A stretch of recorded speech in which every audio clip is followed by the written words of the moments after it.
welcome back to another episode of the Format Podcast.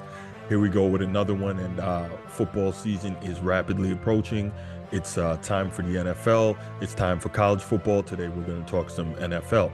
So we've got Dallas Cowboys, the newly minted $8 billion franchise, which is absolutely insane. That's the highest valuation ever for an athletic team franchise in history.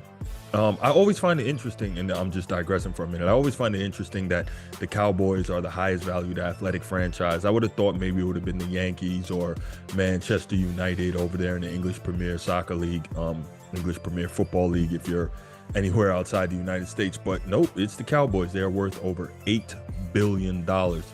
And I believe Jerry Jones bought the team for like $150 million. So it's gone up in value by almost 80 times since he's owned it. That's absolutely insane.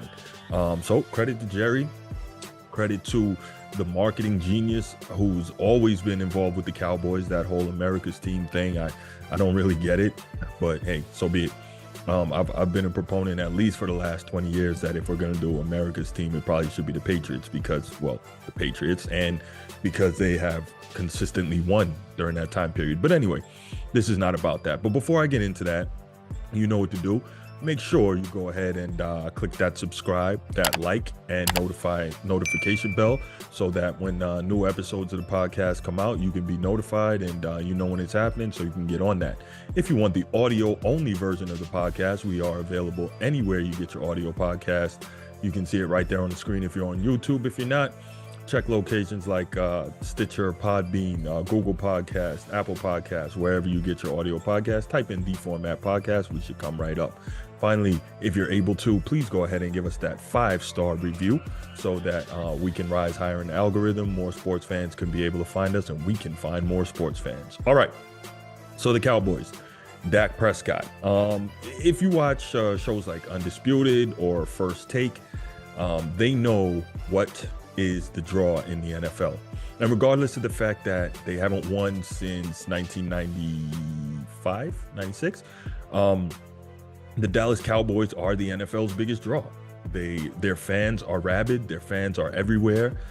They get all the big TV games, despite the fact that, again, they're not necessarily or anywhere near being the best team in football, but they still get that. So if you watch any of these shows, Stephen A. Smith, he makes a very good living off of his Cowboy hatred.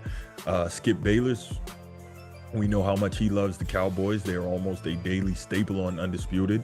Shannon Sharp, obviously being his foil and his antagonist, has to do the Cowboy hating thing, sitting across from him. But this isn't necessarily about that. We hear about the Cowboys a ton on these shows. And what I really wanted to get into was Dak Prescott. Is Dak Prescott the Cowboys' starting franchise quarterback? Now, Dak Prescott's a good quarterback.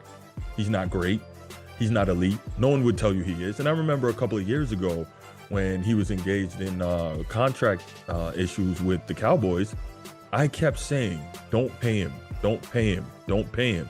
And people kept saying, why don't you want the guy to get paid? And I kept saying, I'm a firm believer that if you're going to be paid elite money, I don't care about this, that's where the market is nonsense. Every franchise quarterback should get paid that way. No. If you're going to want to get paid elite money, you need to be an elite player. And that's always been my take on that. And I didn't believe it then, I don't believe it now, that Dak Prescott is an elite player. Now, you look at it, and I guess based on where deals are going now, his deal is pretty much a bargain. But even at the time, I kept saying, don't pay him, don't pay him, don't pay him. What I would have done, had I been Jerry Jones, at that point, Dak wasn't under contract. I would have let him walk.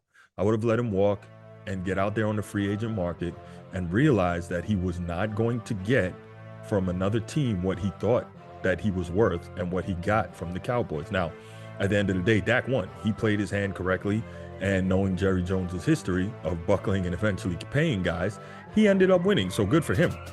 He got his money. But if I'm Jerry Jones, I wouldn't have done that, because Jerry Jones went through all that rigmarole with Dak, and then he still ended up giving him everything he wanted. Jerry Jones got nothing. So I really don't understand what was the whole point of not paying him from the beginning. And I just don't get it. Again, if you're going to be paid like an elite player, you should perform like an elite player. I've said it then, and I say it now. Dak Prescott, we saw he was at his absolute apex when the running game was one of the best in the National Football League, and he could play off of that. Now, we've seen Ezekiel Elliott deteriorate over the last couple of years. The running game is not the same as it was. And Dak is capable of putting up big numbers. Matter of fact, last season, I think he set the Cowboys single season passing touchdowns record. I think he had 37. But what did it lead to? Again, nothing special.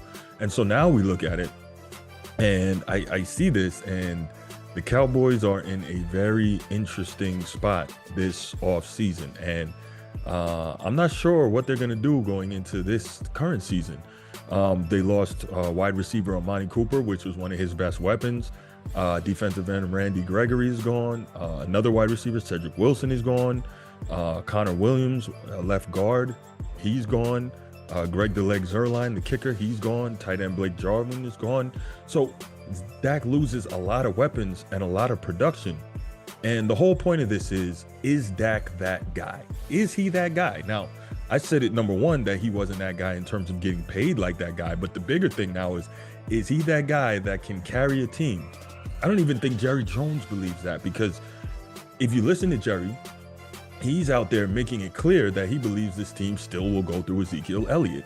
Now, me, as a guy who loves the running back position and came back in the era where running back was the glamour position and it was the position that drove the bus, and on some teams it still is. You look at the Titans with Derrick Henry, you look at the Colts with Jonathan Taylor, you look at the Browns with Nick Chubb and Kareem Hunt.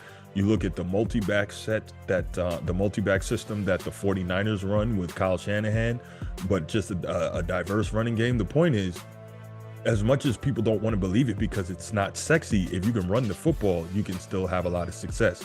Here we go again. It's football season, so I'm going to give you my mantra. What wins in football?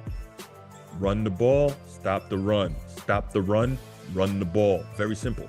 But anyway, back to Dak. My thing is this. We've seen that the better numbers Dak puts up, the worse the Cowboys are. The more he throws for, the worse they are. The more passing yards and all that, the worse they are. So is Dak a guy that can carry you? No, he's not a guy that can carry you. I think we've seen that. So I'm not sure why it's even an argument or a discussion. Now, if you are, if you're the Cowboys, and this is a team that Jerry Jones clearly wants to be successful by running the football, I'm not sure why you didn't go out there and try to make a move during the offseason and get yourself another quality running back so that you can really push the envelope on that and maybe run something similar to what Kevin Stefanski is doing up in Cleveland and really pound the rock. Now, with that said, Mike McCarthy has never been the type of head coach that made his way on running the football and pounding it. Of course, he had Aaron Rodgers, and Dak, as we know, is not Aaron Rodgers, right? But I really think that we are going to see this year. I am not a believer. Now, y'all know, if I'm wrong, I'll be the first to come on here, get in front of this mic, turn these lights on and say, hey, I was wrong. Dak is better than I thought. Dak could carry these guys. But then the next question is, carry them to what? Is he going to carry them to a conference title game? Probably not. He may not even carry them to a division championship because Philadelphia is looking good. They're loaded up. Sirianni did a much better job in his first year as head coach than a lot of people thought. Jalen Hurts is continuing to improve, and they're putting weapons around him. So I feel like Philadelphia is probably going to win the NFC East. Now, if Philadelphia wins the NFC East, what does that mean now? Is the NFC East going to get two teams into the playoffs? I really don't know. And again, it comes back to the same thing. Is Dak good enough to be the guy to get them there? I truly don't believe it. I never have. And he's going to have to do something absolutely amazing to make me change and move off of that stance. I just don't see it. Now, I'm not telling you Dak's not a good quarterback, but he's not a top 10 guy. He's not that guy. And I think in order to be able to make huge strides and really do something incredible and make a run, you probably got to be a top 10 guy. Now, some people may say, is Joe Burrow a top 10 guy? Yeah, I think he proved last year that he is. Joe Burrow is that guy. I think Jerry Jones would probably sell his soul for Joe Burrow right now.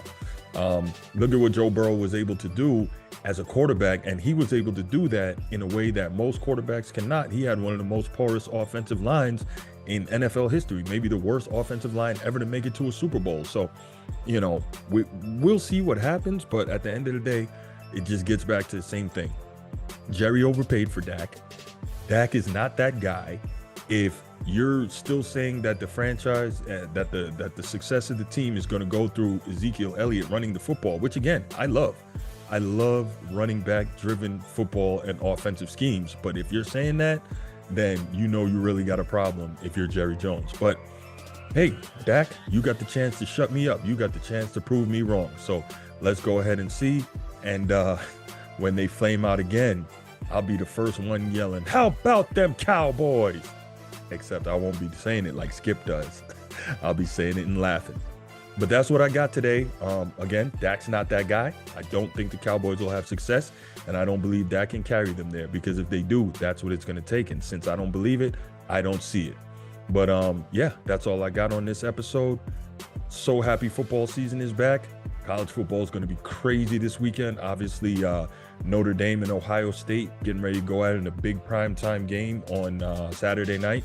Hopefully we'll get an episode in here with my guy John Kennedy, host of the Always Irish Notre Dame football podcast, before the weekend happens. I'm going to cross our fingers on that, see if we can make it happen. But if not, we'll probably still get something in before the end of the week. Anyway, that's it.